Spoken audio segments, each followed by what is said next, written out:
Have you ever wondered how a man who once stood against Islam with his sword later became one of its greatest defenders?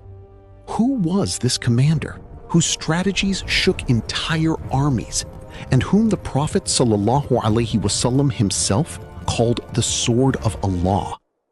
What changed in his heart that turned opposition into unwavering faith? This is the story of Khalid ibn al-Walid radiyallahu an, one of the greatest military commanders in Islamic history, honored with the title Saifullah, the Sword of Allah. His life is not merely a tale of battles. It is a journey of guidance, transformation, and divine mercy. A man who once fought fiercely against Islam later became one of its strongest pillars. Let us journey through this remarkable life, step by step. The land of Mecca, where the power of Quraysh stood at its peak. It was here that Khalid ibn al-Walid was born, into a noble and influential family. His father, al-Walid ibn al-Mughira, was among the kibar of Quraysh. From a young age, Khalid mastered horsemanship, swordsmanship, and the art of war. He possessed a sharp mind, a strategic vision, and unmatched battlefield instincts. When the message of Islam began to spread, he did not accept it. Instead, he stood firmly against it. At the Battle of Uhud, it was Khalid's tactical maneuver that changed the course of the battle. Leading a surprise attack from the rear, he caused heavy losses to the Muslim ranks. That moment marked him as one of the most formidable commanders in Arabia. But the light of guidance had not yet reached his heart. Time passed, and Islam continued to grow. Khalid participated in various confrontations. Yet within him, something began to change. A quiet unease, a question that would not leave his heart. He began to realize that this message could not simply be defeated by the sword. After the Treaty of Hudaybiyah, the strength and truth of Islam became more evident. Doubts turned into reflection, and reflection turned into a search for truth. Finally, Khalid made a decision. He would go to Medina and see for himself. On the way, he met Amr ibn al-As and Uthman ibn Talha, both heading for the same purpose. Together, they continued their journey.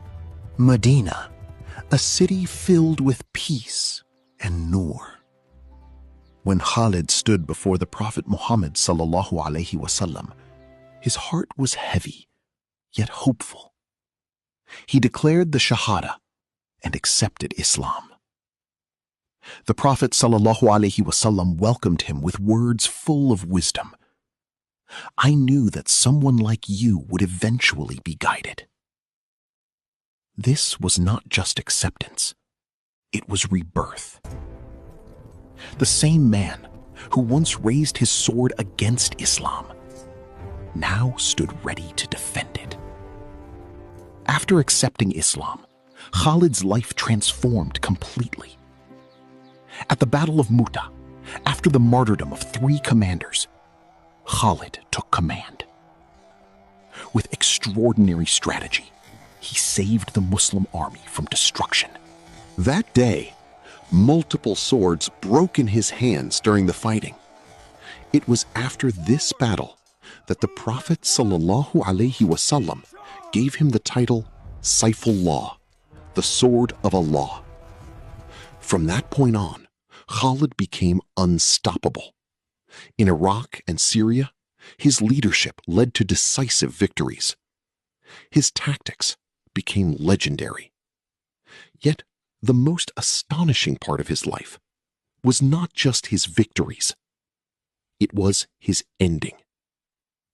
After fighting countless battles, his body was covered with scars.